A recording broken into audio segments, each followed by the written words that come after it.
Hello everyone, welcome back to MS Alpha Classes. तो आइए आज के इस वीडियो में हम डिस्कस करेंगे क्लास 10th मैथ्स के चैप्टर 10 सर्किल्स की एक्सरसाइज 10.2 का क्वेश्चन नंबर 4 एंड 5। वैसे इस एक्सरसाइज के क्वेश्चन नंबर 6 तक के जो क्वेश्चंस हैं वो मोस्टली थ्योरेटिकल क्वेश्चंस हैं। उनके एक्सप्लेनेशन जो सॉल्यूशन है वो थ्योरेटिकल है, जो कि इसकी थ्योरम पर बेस्ड है और इसके कॉन्सेप्ट पर बेस्ड है। तो हमें इसकी थ्योरी को भी अच्छे से समझना होगा, तब हम इन क्वेश्चंस के सॉल्यूशन समझ पाएंगे। और इससे पहले के क्वेश्चन हम सेपरेट वीडियो में ऑलरेडी एक्सप्लेन कर चुके हैं, तो वहां पर जाके आप चेक कर सकते हैं। तो आइए देखते हैं क्वेश्चन नंबर 4 क्या है। क्वेश्चन नंबर 4 है prove that the tangents drawn at the ends of a diameter of circle are parallel. तो क्या गिवन है क्वेश्चन में, ये एक सर्किल है विद सेंटर ओ। एक सर्किल हमने यहां पर ड्रॉ किया है जिसका सेंटर ओ है, और इसमें ए बी डायामीटर है जिसके एंड पॉइंट से, इस ए बी डायामीटर के एंड पॉइंट ए और बी से टू टेंजेंट्स ड्रॉ की जाती हैं, पी क्यू टेंजेंट्स और आर एस टेंजेंट्स। ये दो टेंजेंट्स यहां पर हम ड्रॉ करते हैं। तो हमें इसमें प्रूव करना है कि ये दोनों टेंजेंट्स पैरेलल होंगी जो डायमीटर के एंड पॉइंट से ड्रॉ की जाती हैं। तो आइए शुरू करते हैं। किस तरह से करेंगे हम इस क्वेश्चंस को, थ्योरी का हेल्प करते हुए, कॉन्सेप्ट की हेल्प से कैसे करेंगे। Let A B B let AB be a diameter of circle. Let AB be a diameter of circle with center O. PQ and RS. PQ and RS are two tangents. PQ and RS are two tangents draw की जाती है, drawn at the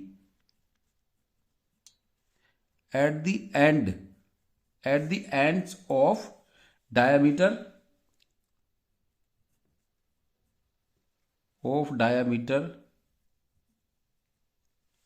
at the ends of diameter at point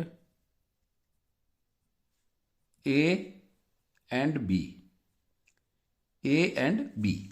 हमने late किया कि A B इस circle का diameter है और पी क्यू और आर एस इसकी टू टेंजेंट्स हैं जो इस डायामीटर के एंड पॉइंट ए और बी से ड्रॉ की जाती हैं। ए और बी से ये ड्रॉ की जाती है। हमें प्रूव करना है कि P Q parallel R S के है। टू प्रूव हमें प्रूव करना है P Q tangents P Q parallel है आर एस के। तो आइए इसको प्रूव करते हैं। अब हम प्रूफ किस तरह से प्रूव करेंगे इसको, इसके कॉन्सेप्ट की हेल्प से, बाई 10.1 थ्योरम। 10.1 थ्योरम क्या है, क्योंकि जो ए बी डायमीटर है, तो डायमीटर क्या होता है, रेडियस का ट्वाइस होता है। तो ये ओ ए एक रेडियस है और एक रेडियस ओ बी है। तो रेडियस टेंजेंट्स पर at the point of contact perpendicular होती है। O A is R S tangent and O B is P Q tangents पर परपेंडिकुलर होती है। ये 10.1 थ्योरम में हमने स्टडी किया है।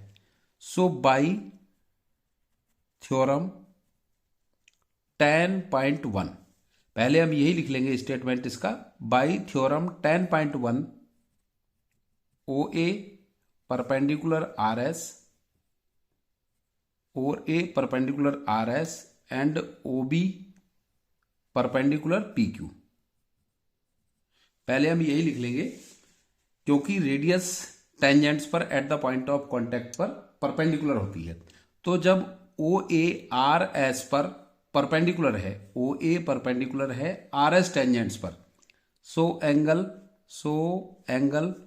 O A R equals to होगा 90 डिग्री, क्योंकि ये परपेंडिकुलर है। एंड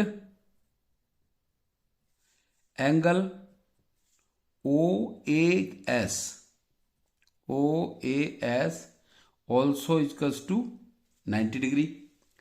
सिमिलरली इसी तरह से OB परपेंडिकुलर है PQ टेंजेंट्स पर, so angle OBP equals to 90 degree and angle OBQ equals to 90 degree. ये भी 90 डिग्री है और ये भी 90 डिग्री है। अब इन 90 डिग्री एंगल्स जो हैं, जो रेडियस परपेंडिकुलर है टेंजेंट्स पर, इनकी हेल्प से since angle OAR equals to angle OAR equals to angle OBQ। एक बात आपको नोटिस करनी है कि जो प्रूव वाले क्वेश्चंस होते हैं, हमें उनमें प्रूव के अकॉर्डिंग ही क्वेश्चन का सॉल्यूशन फाइंड करना होता है। OAR equals to angle OBQ कैसे हैं दोनों? 90 डिग्री के तो हैं ऑलरेडी, क्योंकि यहां पर OAR इक्वल्स टू OBQ दोनों 90 डिग्री के हैं। और ये दोनों एंगल, क्योंकि एक लाइन ये है RS और एक लाइन है PQ, और ये इसकी इंटरसेक्टिंग लाइन है AB जो डायमीटर है। जब ये डायमीटर इन दोनों लाइन को इंटरसेक्ट करता है तो इस साइड में बनने वाला एंगल अगर इसके बराबर है तो ये दोनों वैसे तो ऑल्टरनेट एंगल हैं, और जब ऑल्टरनेट एंगल इक्वल होते हैं तो लाइंस कैसी होती हैं? पैरेलल होती हैं। अगर पैरेलल लाइन को कोई लाइन इंटरसेक्ट करती है जिसका नाम होता है ट्रांसवर्सल लाइन, अगर ये लाइन पैरेलल है तो उनको इंटरसेक्ट करने वाली लाइन ट्रांसवर्सल लाइन होती है। और ट्रांसवर्सल लाइन कब होती है? जब लाइन पैरेलल होती है, या फिर ऑल्टरनेट एंगल इक्वल है तो लाइन पैरेलल होती है, और लाइन पैरेलल है तो ऑल्टरनेट एंगल इक्वल होते हैं। ये आपने 9th में इसके बारे में काफी कुछ सीखा है। तो angle OAR equals to angle OBQ and angle OAS equals to OBP angle OBP।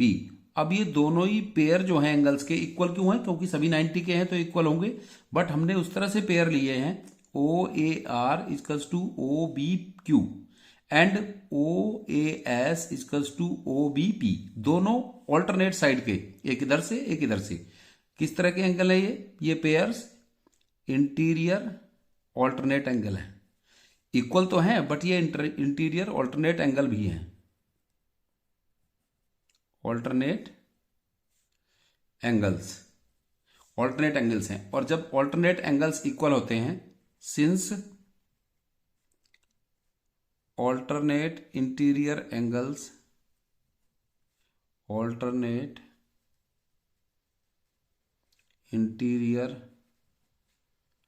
Angles are equal, so PQ parallel RS, hence PQ parallel RS, hence prove.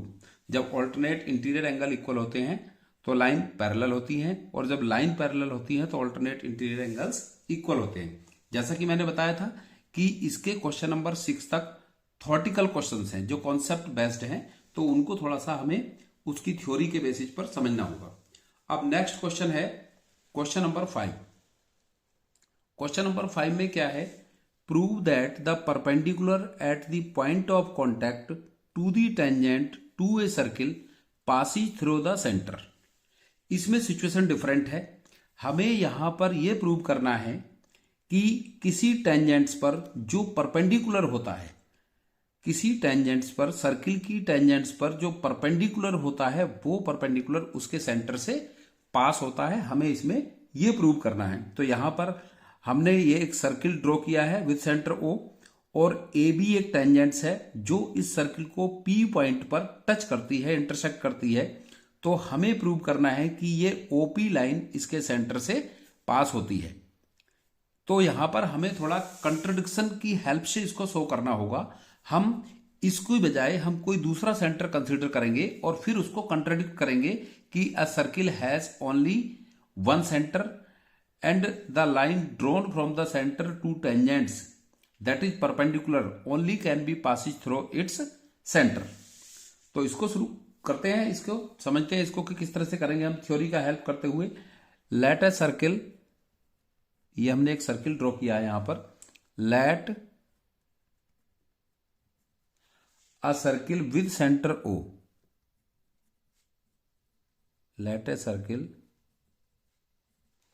with center O and AB be a tangent। एक circle हमने draw किया है centre O लेकर और एक tangents है जो AB है। Let AB be a tangent, let AB be a tangent touches या इंटरसेक्ट कह सकते हैं, touches the circle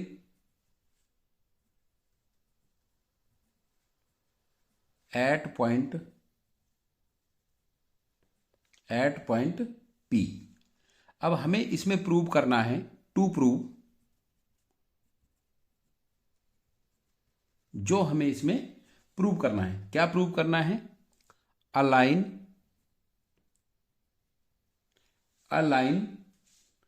perpendicular, a line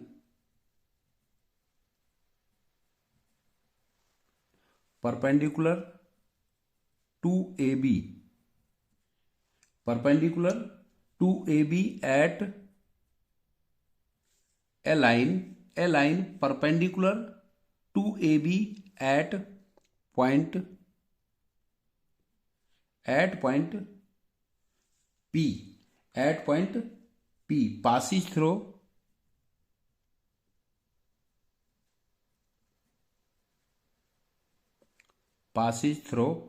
its center,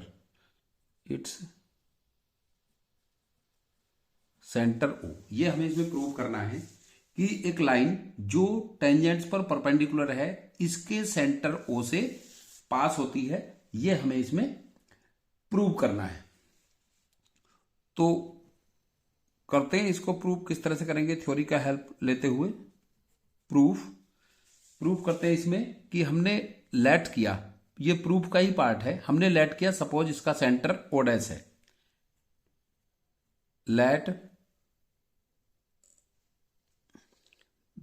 let us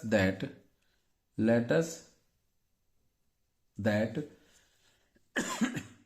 perpendicular, ये साइन परपेंडिकुलर का होता है, let us that perpendicular to A B,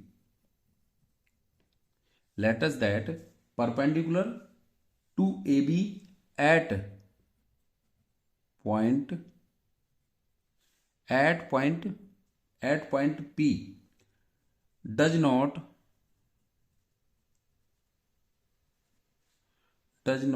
passes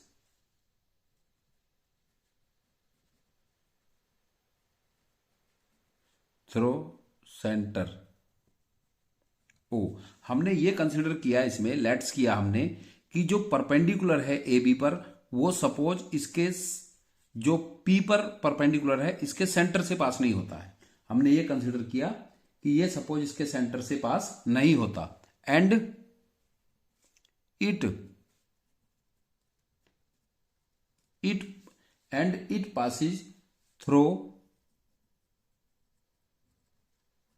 passes through another point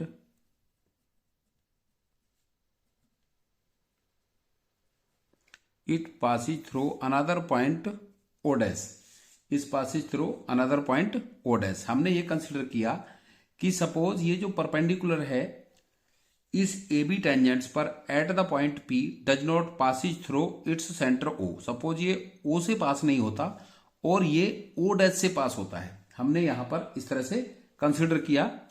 तो join, अब यहां पर ज्वाइन कर लेंगे हम किसको, O to P and O dash to P, इससे हमने इसको ज्वाइन कर लिया।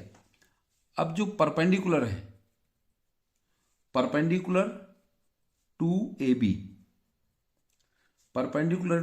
बी एट पॉइंट थोड़ा थॉटिकल क्वेश्चन है, आप दोबारा इसको एक बार रिवाइज करके देख सकते हैं, समझ सकते हैं कि थोड़ा थ्योरी है, थ्योरी के बेसिस पर हम इसे प्रूव करेंगे। Perpendicular to A B at point P passes throw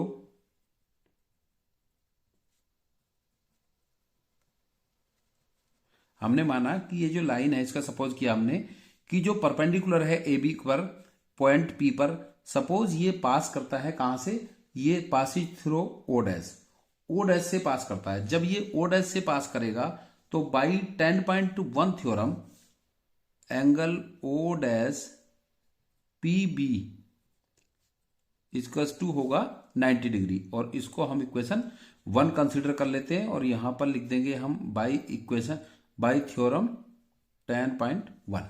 इस 10.1 थ्योरम की हेल्प से अगर सपोज ये परपेंडिकुलर ओ डैश पी है, इस टेंजेंट पर पी पर कांटेक्ट करता है, तो O dash P B angle होगा 90 डिग्री। और we know that O is the centre of circle, we know O is centre of circle. हम जानते हैं कि ओ जो है इसका सर्किल है, एंड पी इज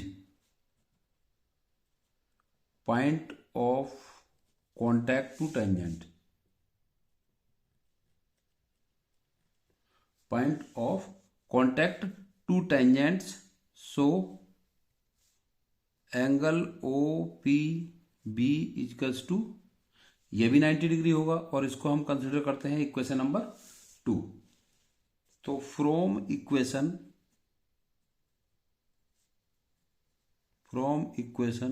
1 एंड 2, या इक्वेशन 1 और 2 की कंपेयर करने पर angle O dash P B equals to होगा एंगल ओ पी बी के, बिकॉज दोनों 90 के हैं। But O dash P B, जो O dash P B angle है वो ओ पी बी के इक्वल होगा, but by the figure, but by the figure, but figure से हमें यह लगता है कि एंगल जो ओ डैश पी बी है वो ओ पी बी से स्मॉलर है। Angle O dash P B smaller है एंगल ओ पी बी से, ये एंगल ओ पी बी से O dash P B smaller है। ये फिगर से हमें ऐसा लगता है कि ये इससे स्मॉलर है। So angle O dash P B can't be equal to angle O P B, तो ये इसके इक्वल नहीं हो सकता है। अगर ये इससे स्मॉलर है तो इक्वल इसके नहीं हो सकता है। हैंस या thus it can be possible only, it can only be possible, it can only be possible, ये केवल किस केस में पॉसिबल हो सकता है, इफ लाइन या परपेंडिकुलर ओपी कोइंसाइड, अगर लाइन ओपी कोइंसाइड करेगी ओ डैश पी को, अगर ये line OP O dash P को कोइंसाइड करेगी या दोनों लाइन एक दूसरे को ये कोइंसाइड करेंगी, तो ऐसा तब ही पॉसिबल है कि ये एंगल सेम हो। तो hence O P B is the OP is the line which passes through the centre. तो hence perpendicular to A B, perpendicular to A B through, perpendicular to A B through point P, through point P passes